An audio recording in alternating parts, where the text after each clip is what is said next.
Hello and welcome to another episode of Jenuine Healing Down Under with your hosts, me, Marvin Schneider. And me, Jen Ward. Hi, everybody. Hi, Jen. Good to see everyone again. This is episode number 4 in our Daily Rejuvenation series. It's entitled "We Are." What an interesting title. Yeah, it's referring to tapping into the collective. We've been trained through all our lifetimes to think of ourselves as, an individual.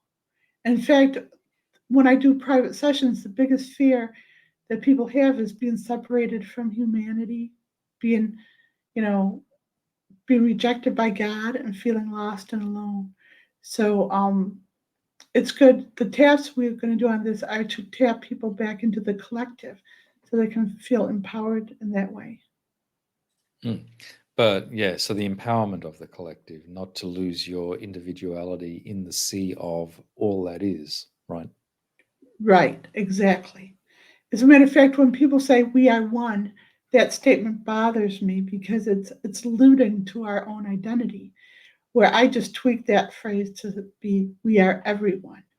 And that way we invite everyone into our experience instead of diminishing all of 8 billion people down to one experience. Well, good luck trying to do that because there seriously are 8 billion experiences happening in every moment. Yes, but there are factions trying to diminish people's individuality. And so it's important that people understand how important and empowered they are as individuals as part of the evolution of an upgrade to humanity. But this must be part of the razor's edge is we are talking about empowerment, self-empowerment, understanding yourself as a omniscient being, an individual, but being connected into the collective. So that's the razor's edge, isn't it? Understanding Yes, yourself as an omniscient, eternal soul, but connected to source and the base nature of source, which is love. right. And it's just a simple, small tweaking of understanding. Like the concept of humility as taught in the Bible is so wrong. The concept of humility as it's taught just puts a glass ceiling on everyone to feel like they're lowly and unworthy. That's not the true definition of humility. Humility, humility is actually understanding how great and empowered you are, but also seeing that greatness and empowerment in everyone else. So, and in that way, you're raising the vibration, you're raising the you're removing the glass ceiling for everyone. Yeah, which is a good thing. Absolutely. I think of world peace as not being a socialist plot, but an opportunity for everyone to find their omniscience outflow, be productive, be creative, but allowing everyone else and affording everyone else the same opportunity, and then working in synergy. Absolutely. And the old understandings of heaven has been, a place of peace, a stagnant state of consciousness where everyone just sits around and does nothing. Well, that's basically the understanding of that heaven is simply similar to an apathy or a socialism, an old concept of socialism. Hmm. Right. So we all sit around and wonder what everyone else is doing, but without doing anything yourself. Interesting. I never It's connected those dots.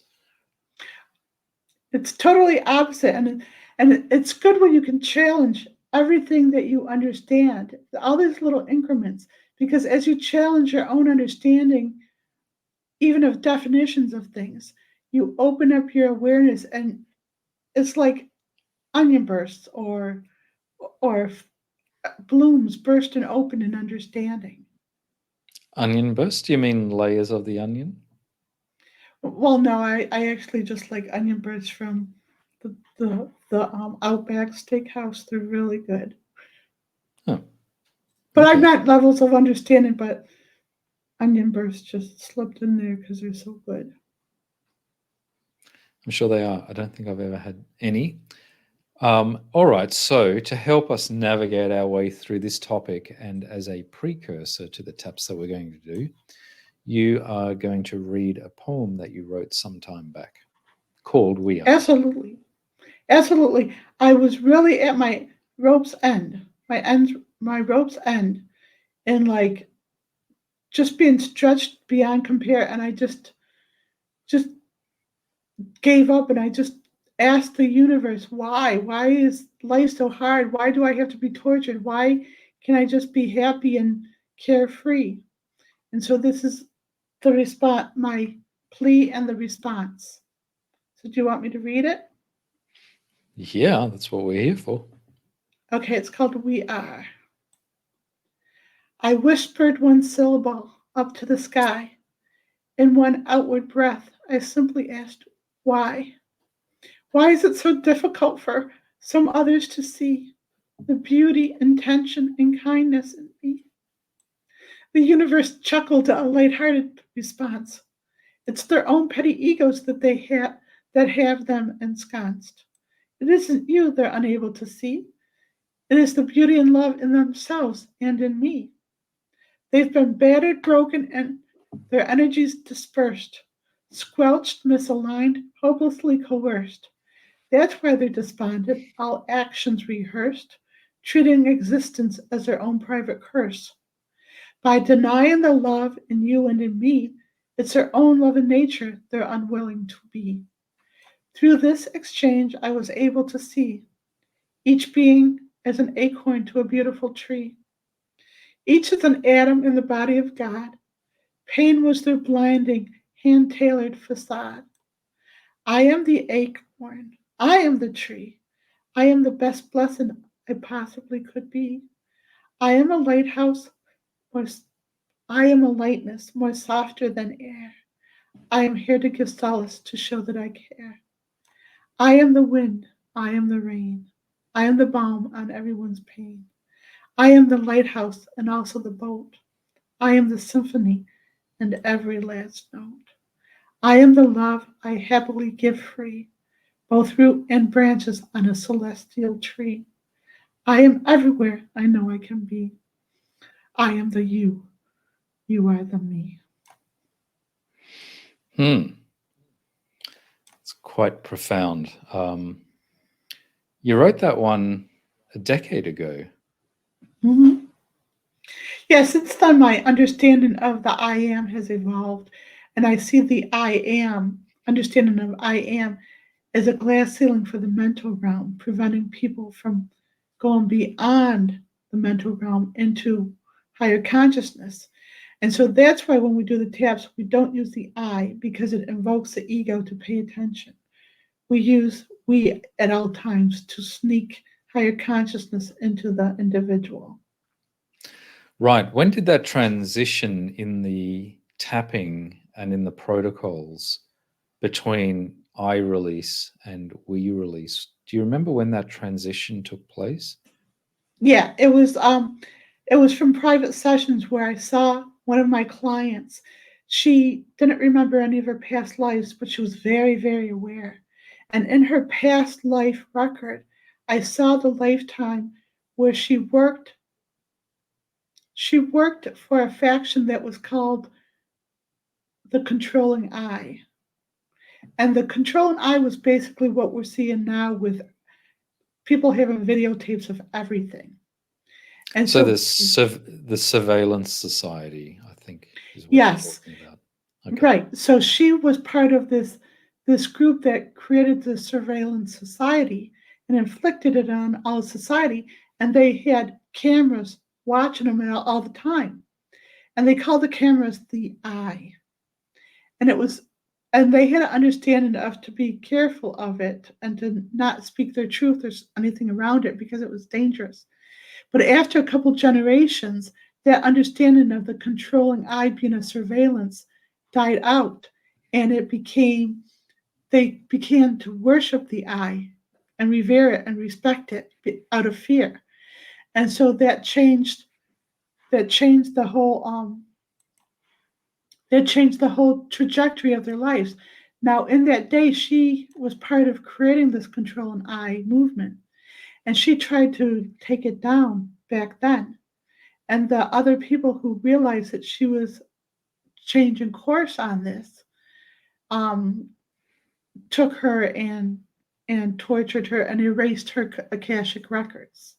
So for a lot of very aware people who don't remember their past lives and don't know why, it's because their Akashic records might have been inadvertently erased.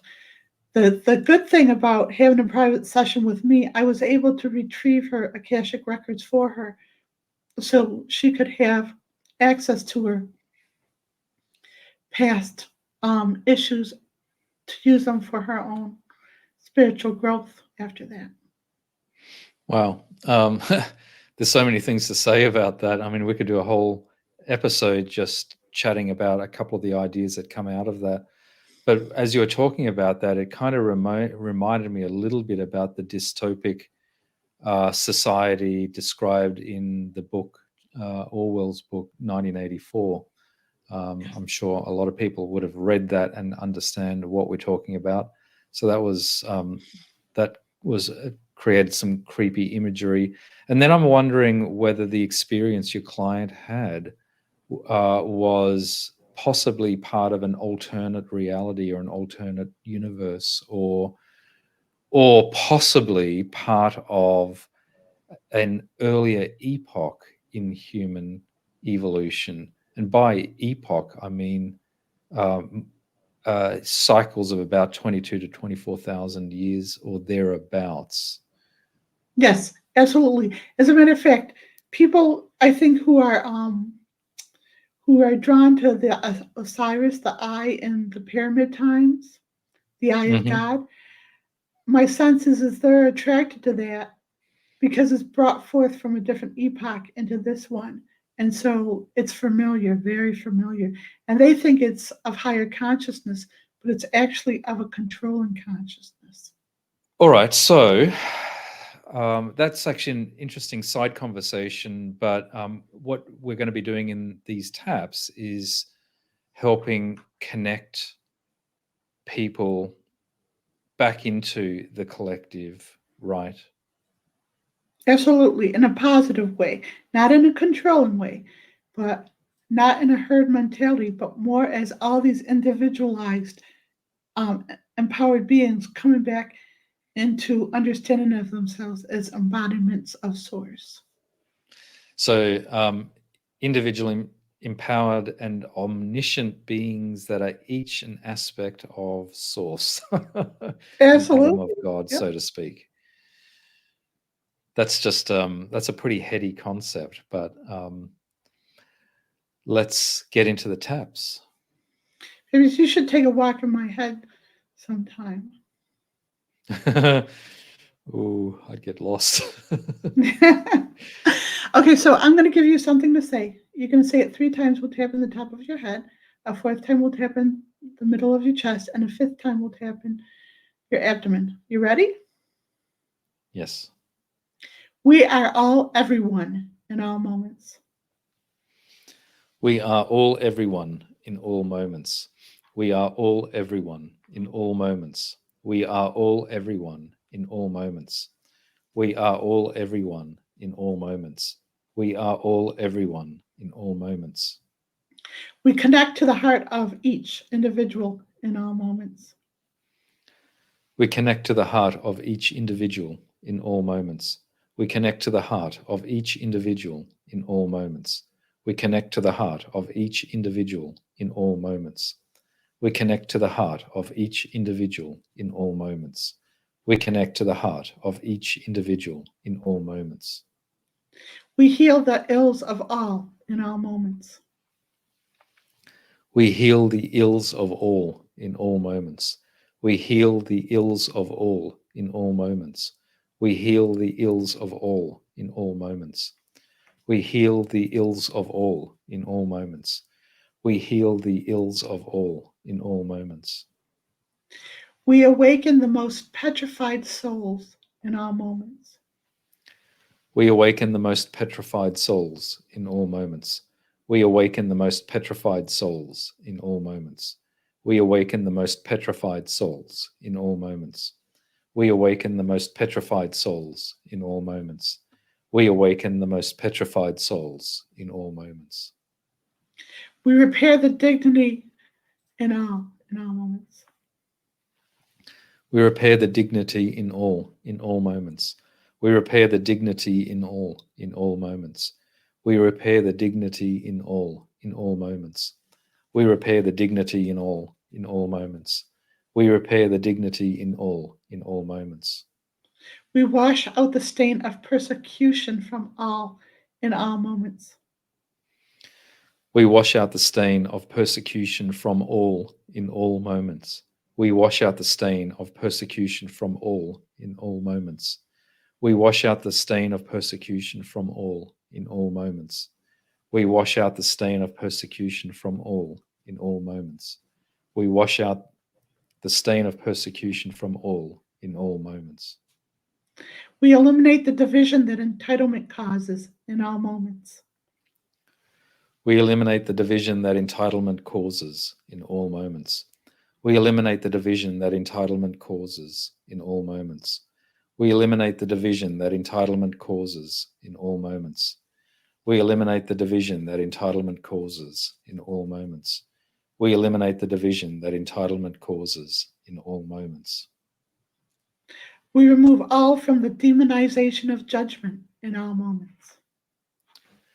We remove all from the demonization of judgment in all moments. We remove all from the demonization of judgment in all moments. We remove all from the demonization of judgment in all moments. We remove all from the demonization of judgment in all moments. We remove all from the demonization of judgment in all moments.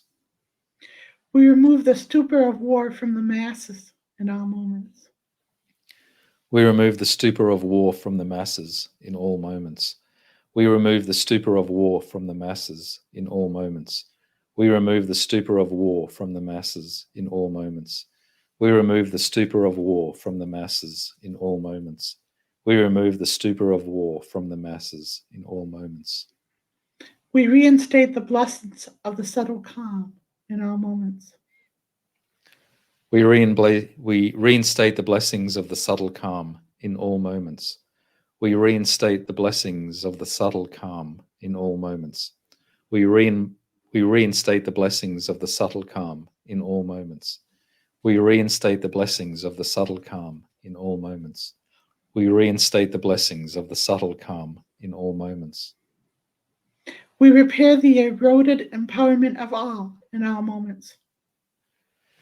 We repair the eroded empowerment of all in all moments. We repair the eroded empowerment of all in all moments. We repair the eroded empowerment of all in all moments. We repair the eroded empowerment of all in all moments. We repair the eroded empowerment of all in all moments. We lighten the load through our compassion in all moments. We lighten the load through our compassion in all moments. We lighten the load through our compassion in all moments.